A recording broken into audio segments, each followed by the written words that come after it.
আসসালামু আলাইকুম। আসলে বসন্ত আসলেই মন মুগ্ধ হয়ে যায়। চারদিকে গাছে, গাছে ফুল, নানা ধরনের ফুল হয়ে থাকে। কোকিলের ডাক আসলে মূলত শহরে কোকিলের ডাকটা শোনা যায় না। বাট গ্রামে যারা থাকেন কোকিলের ডাক শুনতে পারেন।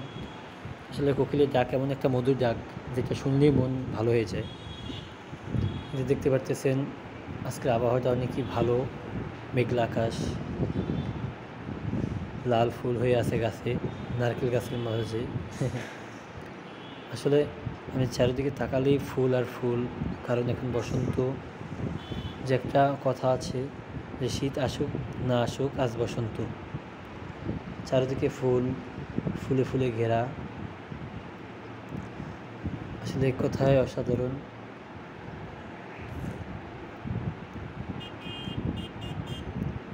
বসন্ত বেলা রোডঘাট থেকে হাঁটার সময় চারিদিক থেকে নানা ধরনের ফুলের ঘ্রাণ আসলে অনেক ভালো লাগে।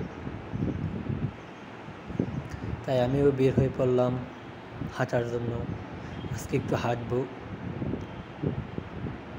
আসলে যেহেতু আজকে আবহাওয়াটা অনেক ভালো, দেখতে পাচ্ছেন এই যে ফুল হয়ে আছে।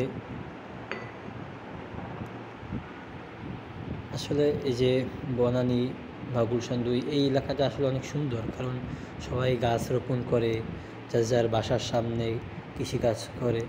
আসলে এইগুলো দেখে আসলে ভালো লাগে, কারণ মূলত শহরে বেশি এরকম গাছপালা কমই থাকে গ্রামের থেকে। বাট এই যে গুলশান বনানীতে আসলে গাছপালাতে ঘেরা গ্রামের মতো। এই যে দেখেন কত সুন্দর পরিবেশ।